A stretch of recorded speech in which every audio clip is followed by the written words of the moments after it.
ट्रेनों के संरक्षित संचालन के लिए अपनी क्षमता के अनुसार दिन रात कड़ी मेहनत करते हैं रेलवे कर्मचारी। अशोक कुमार।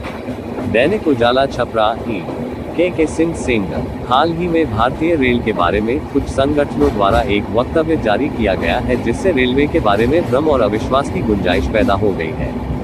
इस संबंध में वाराणसी रेल मंडल के जनसंपर्क अधिकारी अशोक कुमार ने एक प्रेस विज्ञप्ति जारी कर बताया है कि रेलवे के सभी कर्मचारी ट्रेनों के संरक्षित संचालन के लिए अपनी क्षमता के अनुसार दिन रात कड़ी मेहनत करते हैं। ये बात साल दर साल ट्रेन दुर्घटनाओं में कमी से स्पष्ट होती है। इसके अलावा भले ही दुर्घटना का प्रथम दृष्टया कारण बता दिया जाता है, लेकिन रेलवे में होने वाली हर दुर्घटना के बाद हमेशा रेल संरक्षा आयुक्त CRS या बहु विषयक टीम द्वारा दुर्घटना के कारण का पता लगाने और रिमेडियल मेजर्स सुझाने के लिए विस्तृत जांच की जाती है। इस विस्तृत ARF और NFIR का संयुक्त वक्तव्य जांच के आधार पर कार्यवाही की जाती है।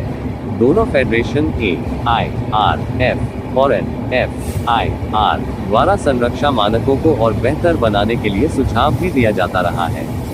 ये कुशल और मेहनती रेलवे कर्मचारी ही हैं जो इस देश के लोगों को परिवहन का सबसे सस्ता साधन उपलब्ध कराते हैं। हम फेडरेशन गर्व से कहते हैं कि हम यात्रियों की सुरक्षा और संपत्तियों की सुरक्षा के लिए काम करना जारी रखते हैं।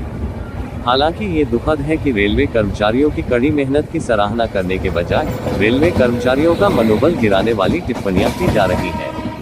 बेशक काम की कठोरता को कम करने के लिए कर्मचारियों की कार्य स्थितियों में सुधार की हमेशा गुंजाइश रहती है। हम चीजों को और बेहतर बनाने के लिए सभी स्तरों पर नियमित बैठकें और बातचीत कर रहे हैं। हाल के वर्षों में 5 लाख से अधिक कर्मचारी रेलवे में शामिल हुए हैं।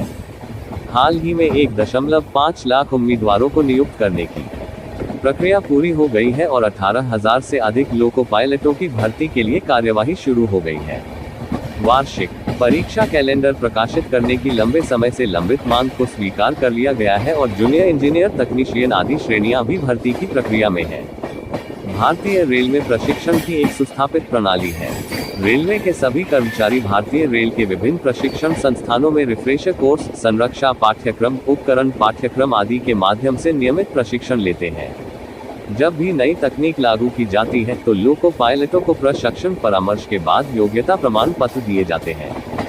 फेडरेशन अधिकारियों के साथ कर्मचारियों के मुद्दों पर विस्तार से चर्चा कर रहे हैं और ऐसे समाधान निकाले जा रहे हैं जो दोनों पक्षों को स्वीकार्य हो। रेलवे 12 लाख कर्मचारियों वाला एक विशाल संगठन है। इस संगठन की कार्यप्रणाली बाहरी लोगों को आसानी से समझ में नहीं आती।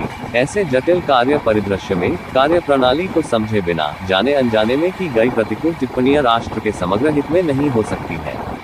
इसलिए फेडरेशन व्यक्तियों और संगठनों से राष्ट्र के समग्र हित के लिए रचनात्मक तरीके से सहयोग करने की अपील करता है। हम गैर रेलवे यूनियनों, संगठनों आदि द्वारा जारी किए गए बयानों को गंभीरता से नहीं लेते हैं, क्योंकि ये बयान आम लोगों के मन में आशंका और डर का माहौल पैदा करेंगे।